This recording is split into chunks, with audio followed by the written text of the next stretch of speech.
Where there's motivation, there's hope. I'm Marissa Mitchell, and with me on Motivation with Marissa, a multi-award winning host, national organizer, public speaker, and author who exemplifies hope in name and action. Today I have Hope Giselle-Godsey here with me. I'm even better now that you're here. Look, I'm excited. You are fabulous, and you should be. Congratulations on the WEBBY. Congratulations on BET's Black and Iconic. How does it feel to be honored in both ways? You know, it's interesting that they happened in the same month, because I think that what I do digitally is a manifestation and a love letter to the Black community and the brown community and the women's community and the trans community that I serve. And so to have a WEBBY for that work that I do digitally, and then to have the Black community say, "We see you," over at BET was really beautiful. Talk more about that, because I feel like you do sit at the intersection of so many communities. Yes, yes. You know, how do you kind of reconcile that in your life, both personally and professionally? I show up as all of those things simultaneously. When you see me, you are looking at a Black woman who happens to be trans and Afro-Latina, who also happens to love tech and love the ability to use your voice, and a writer and a person who loves art. You're looking at a wife, you're looking at a soon-to-be mom, you know, all of the things, right? And so there are so many facets of me that I carry with me, and I think that it's important that if I'm gonna call myself an activist or an advocate, that I hit all of those things at once. I'm not just a trans activist, I'm an activist who happens to be trans. Oh, wow. I love that, I love that. And that same message that you live and breathe and do, you're bringing to World Pride here in DC. So I have to ask you, Hope, how far have we really come when it comes to embracing all? I mean, we've definitely hit some strides. I'm not gonna say that things are not better, but I will say that as a community and as a society of people, and especially as Black folks, right? Can we just talk about Black people? As Black people, we have to understand and recognize that there's far too much going on and far too many things against us for us to be against each other.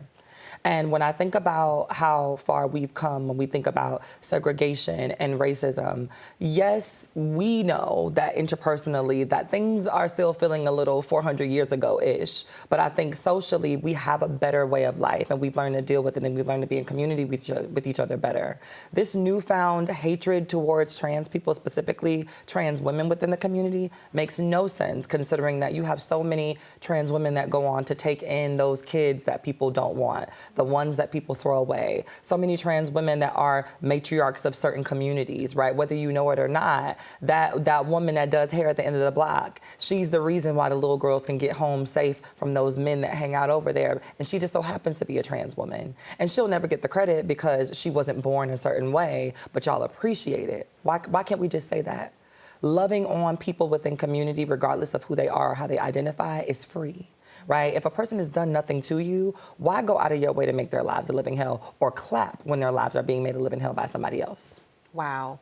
You know, you mentioned and you spoke very clearly and pointedly to the Black community. A couple of years ago, I know you spoke at the 60th commemoration of the March on Washington. I produced a documentary on that movement here for Fox 5. And there were several articles that said you were the first Black openly trans woman to speak. And you were careful to note that these two movements are simultaneous and adjacent. Absolutely. Why do you think many in the Black community don't see it that way? Because our history is being erased as it's being written, right? So you have folks like Bayard Rustin, who is just now getting his just due, in large part thanks to Coleman Domingo and Netflix and all of those folks, and the people over at MBJC, shout out to Dr. David Johns, for rehashing his legacy. A lot of people did not understand that without a gay Black man who was open and unapologetic, we would not have that march. We wouldn't have had a space for Dr. King to sit in his power and deliver such an amazing speech that has literally rung bells for years. And so when we think about the idea of people saying things like, oh, these are not intrinsically linked, you have to stop talking about them at the same time, why? We were living them at the same time. They are happening simultaneously. As I'm experiencing racism, as I'm experiencing the cutbacks, as my Black grandmother, my Black mother, my Black father, the Black chosen family that I have are experiencing this regime, right? I am experiencing that as a Black person and a trans person. Now imagine that.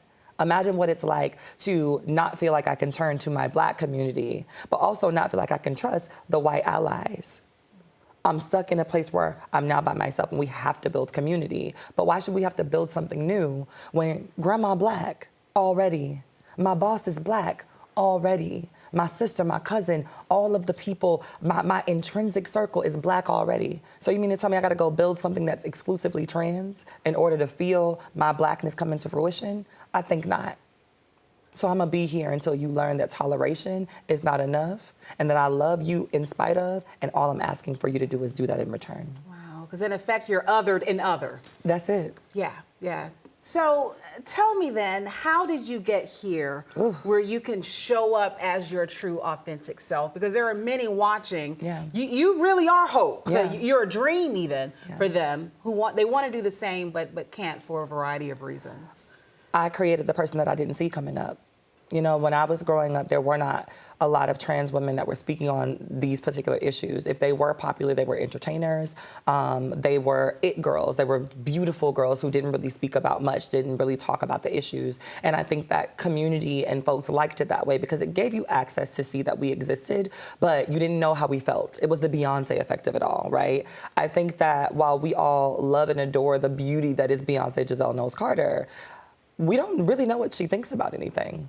And I think that that's by design. And I think that people enjoy trans folks when we were quiet by design. You can be beautiful, you can be passable, you can give us wig tips, you can do your makeup, but don't you dare speak about politics. Don't you dare tell us about how you need rights. Don't you dare come up in here and ask us to treat you like a human being. Just be okay with every now and then us saying that you're cute, because we really don't want to give you that. So take what we give you and hush, right? And so in seeing those types of tropes and those types of images, I was like, but I want to see a girl that talks about the issues.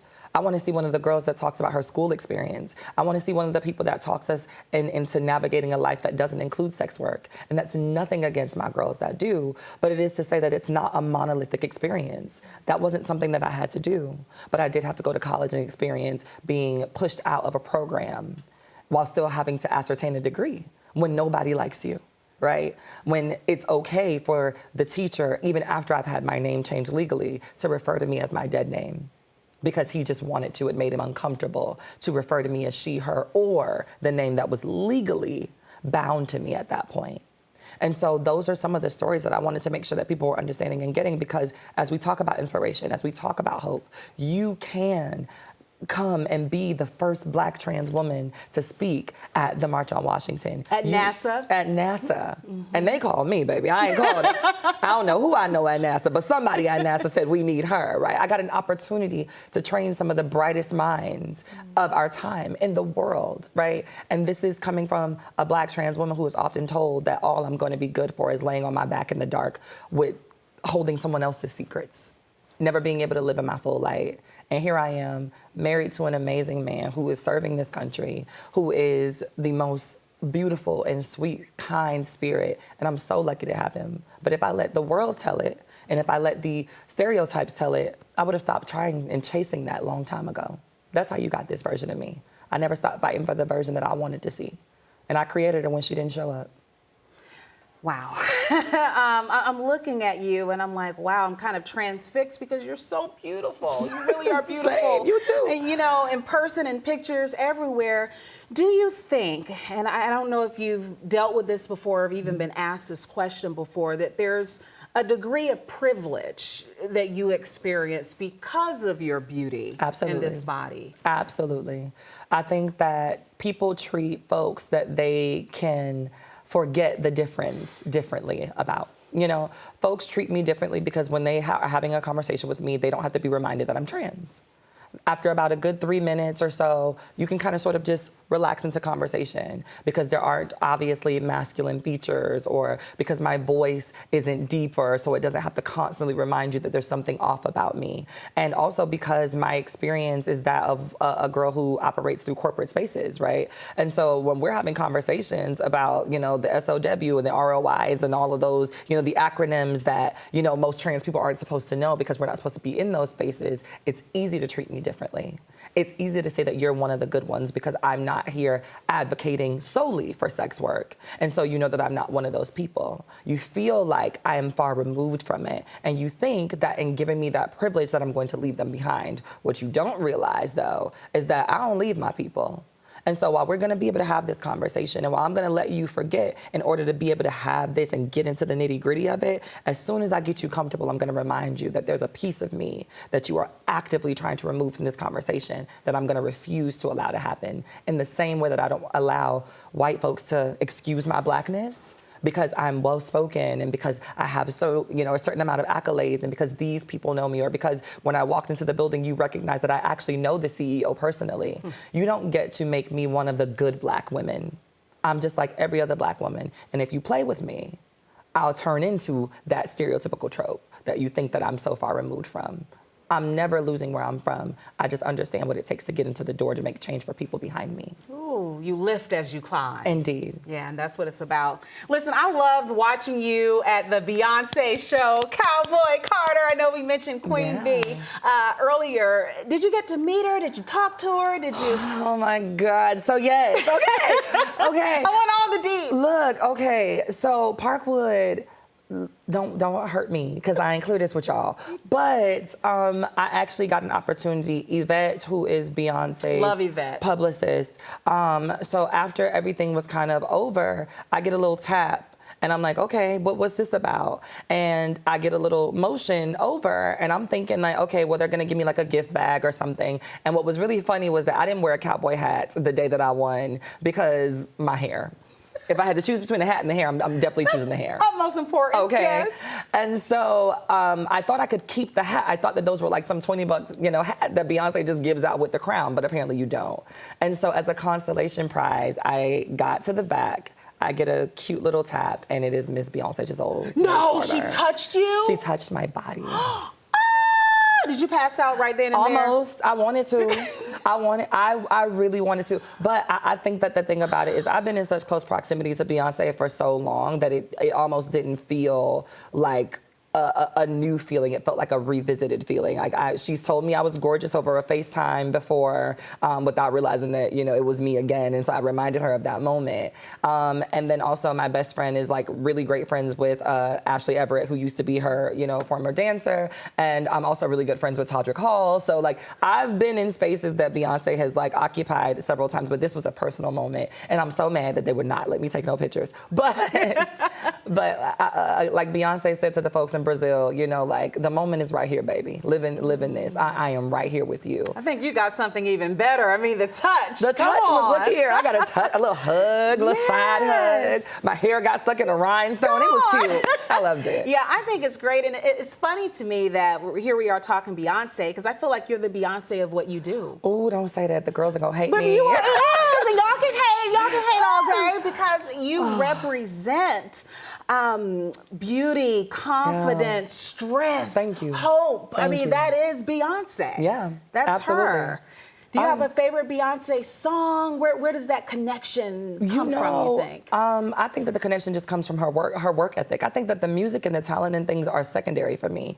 When that woman gets on a screen, she knows how to command everything that she does. When Beyonce pops up, it don't matter what she's saying, whether she's singing, whether she's dancing, whether she's just standing there, we want to know what's next. And I've been following that. I've been studying that. I've been researching that. I've been reading about it. Thank you, Mama Tina, for spilling the tea. I know you probably done got in trouble for a couple of them chapters, but thank you, girl. But I really, really, really enjoy work ethic. I enjoy a person that understands that in order to tell your story right, you have to be the person telling it, which is why my documentary and all of these other things are things that I do as a labor of love for myself, because you don't get to tell anybody else who Hope Giselle was. I'll tell you. And your story will include the next generation. How soon, Hope? So we are looking at August. Okay. My documentary, Not Your Average Girl, is coming out courtesy of Pop Culture Collab, MBJC, and a couple of other folks who donated to the cause to make sure it happened. And it's really just a story about what it means to tell a different side of the trans story. Y'all have seen the girls on the tracks 1,000,001 times. We all watch Pose, right? Mm-hmm. Y'all have seen all of the trauma porn. And while I do got some struggle, I want to show y'all what it's like to watch the story go from good to better to best and ongoing, right? And so I'm really excited for those of you all who are just like, I want to see something different. It's not a downtrodden, downbeaten, I had to go to prison for 5 years and come out and be reformed story, but it is one that's going to walk you through a different side of the tracks. and also remind you that hope, if we give it a chance, does work for some of us. And I can't wait for y'all to see it. You mentioned becoming a mom. Yeah. Is that happening this year as well? Maybe. Maybe. Maybe. I'm going to hope. You know, you gotta hope. You know, Beyonce does a rollout, so y'all won't know until you know. All right, when she gets good and ready Yes. to tell us. Congratulations on the marriage. It's so great to see you in love. Yeah. You know, you deserve all that and more. How has Mexico been treating you? Baby, do you not see the tan? Do y'all Yeah, not I see the glistening, the Y'all melanin's see it? popping. Okay. Yes. When I tell you Mexico has done me so well, and I really have enjoyed communing with the trans community there and some of the Black and Afro-Latina community there. It's been a breath of fresh air. To be around people who just want to share, who just want to love, who want to understand culture, who want to mix into culture and things of that nature. My chosen mother and I have opened up a club. It's called The Back Door. It's in Cancun. Soon to probably be moving to Mexico City, where we are. And we also have a nail salon. It's Black woman owned, deluxe beauty bar over in Cancun. And so there's so many spaces that we're trying to create and curate, not just queer spaces, but spaces for any and everybody who want to have a good time, who want to relax, get some self-care, get your nails done, all of the things. That is where you can go if you're Black, if you're in Cancun, or if you're an ally in Cancun, or hell, if you just appreciate good services and a good party.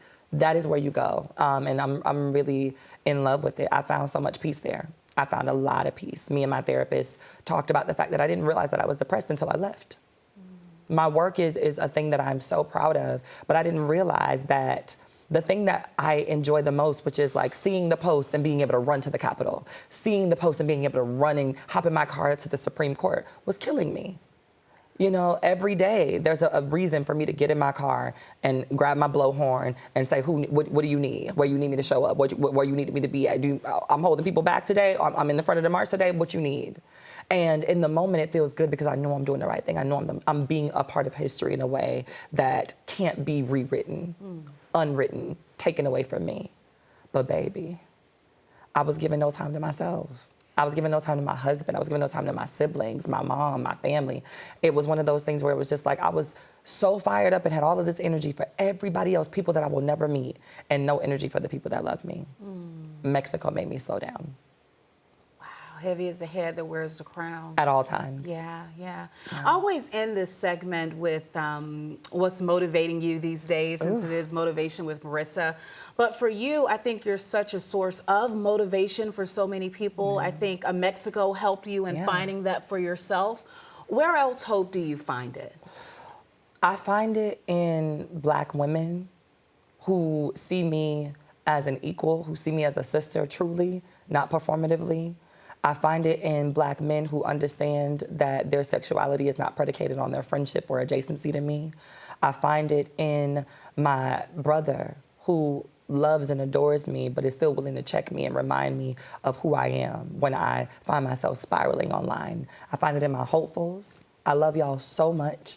The way that y'all stand for me, understand me, show up for me, support me truly, is important. And I also find it in the people that came before me. Miss Major Griffin Gracie, T.S. Madison, Laverne Cox, Janet Mock, Angelica Ross. There are so many folks that came before me that made it possible for me to be the Beyonce. And I will never forget that those women went through all of the triumphs, all of the tribulations, all of the trials, in order for me to sit here and say that I can win consecutively, back to back, and will continue to do so. All right, Hope, thank you so much for the hope, for the motivation. Yes, Congratulations. Yes, thank you. And you're always, always invited here. Oh, I'll be back. There's always a space in the place. All right now.